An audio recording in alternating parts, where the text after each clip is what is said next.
మీ ఇష్టమే, కేసు వాపస్ తీసుకోవడము మీ ఇష్టమేనా? మగాళ్ళు కాబట్టి ఏమైనా చేయొచ్చా మీరు? ఏమండి నిజం చెప్పండి, మీ భార్య మిమ్మల్ని కుక్కతో కనిపించిందా? లేదండి. బాల్కనీ నుంచి తోసిందండి మీ భార్య? ఏమండి పుచ్చకాయ జ్యూస్ లో పురుగుల మందు కలిపిందా? మీరేగా చెప్పింది. మీ కాళ్ళ మీద వేడి నూనె పోసిందా? లేదండి బాబు. Objection overruled. Please mister Reddappa, court అంటే ఏమనుకుంటున్నారు? ఒక సీనియర్ లాయర్ అయ్యుండి వీళ్ళతో అబద్ధాల సాక్ష్యం చెప్పించి కోర్టును మిస్లీడ్ చేస్తున్నారు. You must be ashamed of your self. తప్పు అయిపోయింది జడ్జి గారు, మమ్మల్ని క్షమించండి. క్షమించడమా? మిమ్మల్ని నెవర్. మీరు ఈ కోర్టులో చెప్పిన దొంగ సాక్ష్యాలనైనా క్షమించొచ్చేమో గానీ మీరు మీ భార్యలకు పెట్టిన మెంటల్ హారాస్మెంట్, మెంటల్ టార్చర్ ఇది క్షమించరాని నేరం. Your honour, domestic violence prevention act 2005 గృహ హింస చట్టం కింద వీళ్లకు 5 ఏళ్ల కఠిన కారాగార శిక్ష విధించాలి. నో, 10 ఏళ్ల కారాగార శిక్ష కాదు, యావజ్జీవ కారాగార శిక్ష. అసలు యువర్ ఆనర్ నన్ను అడిగితే వీళ్లకు ఉరి శిక్ష కూడా సరిపోదు యువర్ ఆనర్. ఊరు బాబాయ్, మేం మీకేం ఉపకారం చేశాము నాయనా? ఢిల్లీ నుంచి పని కట్టుకుని వచ్చి మా మీద కక్ష కట్టి మమ్మల్ని జైల్లో దోయించాలని చూస్తున్నావు? ప్రపంచంలో ఏ మగాడు చేయని పని మేము చేశామా? ప్రతి ఇంట్లో ప్రతి భార్యని ప్రతి మగాడు ఎలా ట్రీట్ చేస్తాడో అలాగే ట్రీట్ చేశాము. అంటే మగాళ్ళందరూ మీలాగే ఉంటారనుకున్నారా? మరి కాక ఇంకోలా ఉండే మగాన్ని ఒక్కడిని చూపించండి చూద్దాం. ఉన్నాడు. ఎవరు? ఆనందరావు.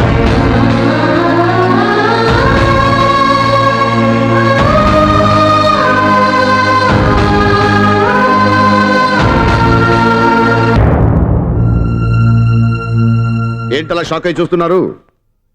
మీరు ఆడంగిరావుని ఎగతాళి చేసిన ఆనందరావే ఈవిడే అతని భార్య. ఈయన గురించి మీకేం తెలుసు? ఒక మొగుడు ఎలా ఉండకూడదనే దానికి మీరు ఎగ్జాంపుల్ అయితే ఎలా ఉండాలనే దానికి ఇతని example.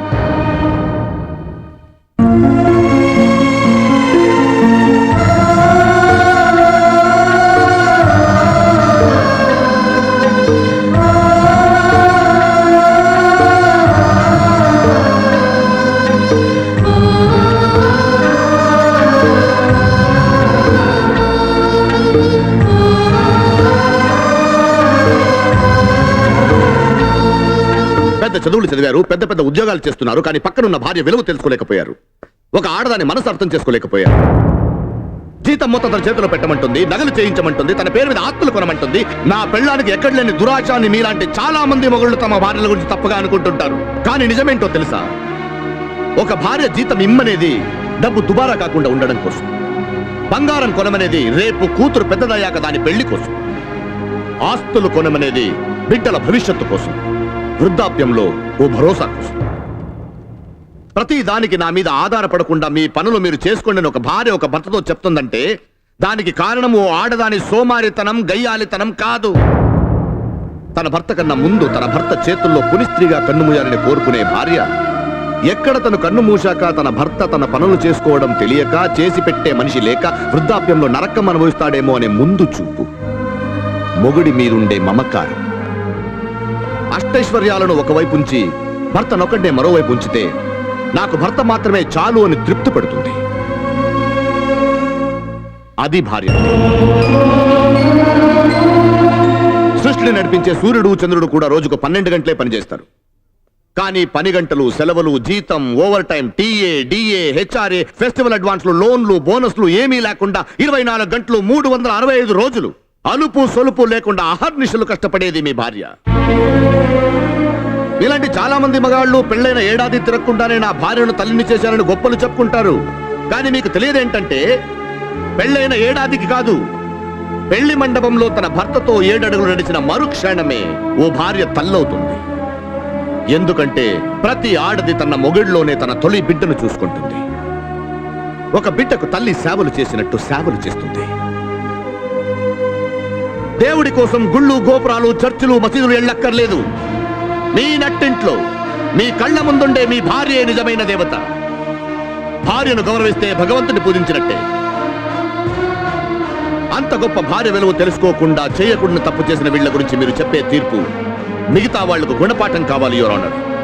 You have to punish them severely. వీళ్ళకి కఠినాతి కఠినంగా శిక్ష విధించాలని కోరుతూ I take leave your honour.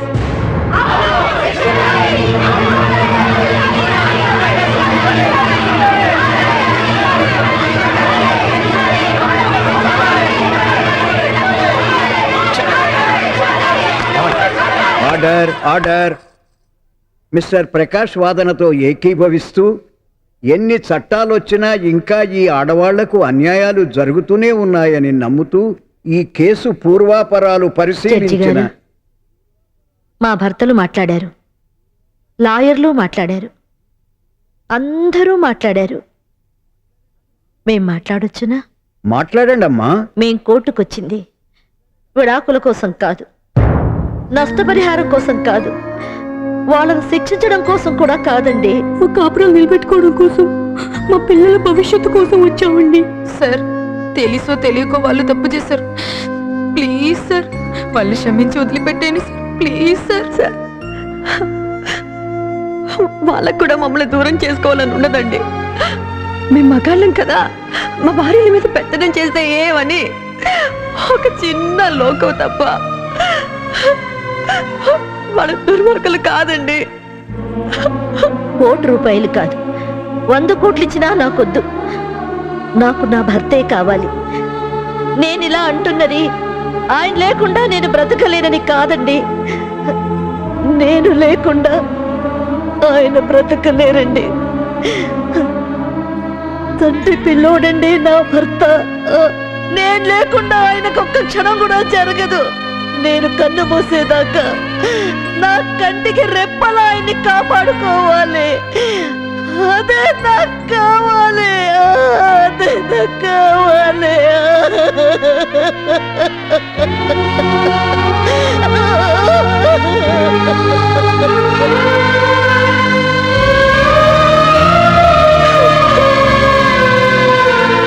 Mister Prakash, సరి అయిన సమయంలో మీరు ఢిల్లీ నుంచి వచ్చి వీళ్ళ కాపరాలు నిలబెట్టారు. మిమ్మల్ని నేను అభినందిస్తున్నాను. మీరు అభినందించాల్సింది నన్ను కాదు యువర్ ఆనర్, రాములం. నేను ఈ కేసు టేకప్ చేయడానికి కారణం రాములమ్మ. నేను ఢిల్లీకి షిఫ్ట్ అయ్యే ముందు కొన్నాళ్ళు నా ఇంట్లో పనిచేసింది. ఆ పరిచయంతో నన్ను కాంటాక్ట్ చేసింది. ఎలాగైనా వీళ్ళ కాపురాలు నిలబెట్టాలని ప్రాధేయపడి నన్ను ఇక్కడ తీసుకొచ్చింది. రాములమ్మ కళ్ళా కపటం లేని పిచ్చి మా తల్లి. ఇల్లాలు బాగుంటేనే ఇల్లు బాగుంటుందని నమ్మిన ఓ మంచి మనిషి. యువర్ ఆనర్, ఈరోజు మీరు చరిత్రాత్మకమైన తీర్పు చెప్పాల్సిన సమయం వచ్చింది. మన దేశంలో ఉద్యోగం చేసుకునే వాళ్ళకి, వ్యాపారం చేసుకునే వాళ్ళకి, కూలీ పనులు చేసుకునే వాళ్ళకి, కిరాణా కొట్టోడికి, ఫ్యాక్టరీలో పనిచేసే వాళ్ళకి, డాక్టర్స్ కి, ఇంజనీర్స్, పోలీసులకి, ఎంపీస్, ఎమ్మెల్యేస్, చీఫ్ మినిస్టర్స్, ప్రధానమంత్రికి, ఆఖరికి ప్రెసిడెంట్ ఆఫ్ ఇండియా కూడా వారానికి ఒక రోజు సెలవు ఉంది. కానీ ఆ సెలవు లేనిది ఒక ఆడదానికి మాత్రమే. వారానికి ఒక రోజు సెలవు కావాలన్న కోరిక ఈ బృందావన్ ఫ్లాట్స్ లేడీస్ మాత్రమే కాదు యువర్ ఆనర్. మన ఆంధ్రప్రదేశ్లో ప్రతి ఇంట్లో, ప్రతి కుటుంబంలో, ప్రతి ఆడదాని మనస్సులో ఉన్న కోరిక. ఆ కోరికను తీర్చాల్సింది మన బాధ్యత యువర్ ఆనర్.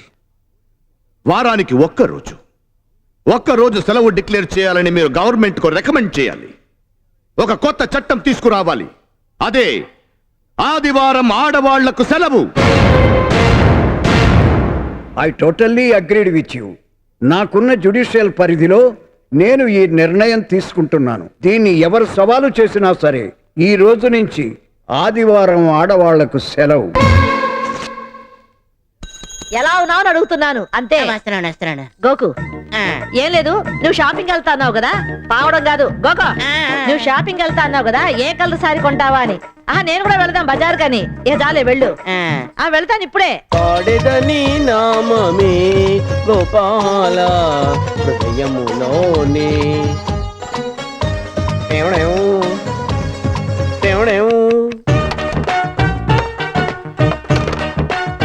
ఎక్కడికి రాజని? కాఫీ కోసం అండి. ఈవేళ ఆదివారం కూర్చుని ఆడుకో. ఓ, థ్యాంక్ యూ వెరీ మచ్. హిమగిరి సొగసులు కురిపించెను మనసు.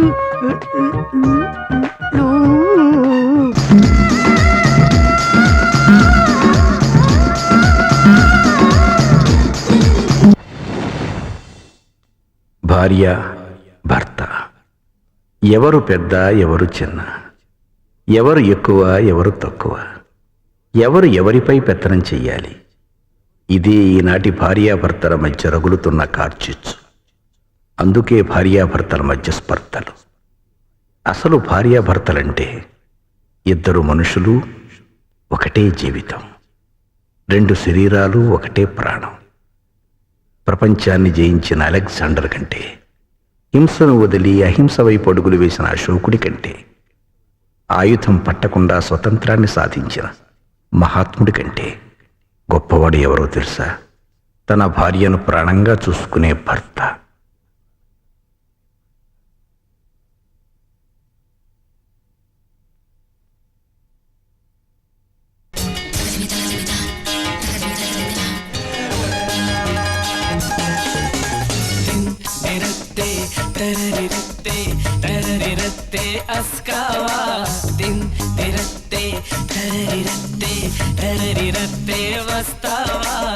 అందని అందం అస్కావా, సరసాలాడక వస్తావా.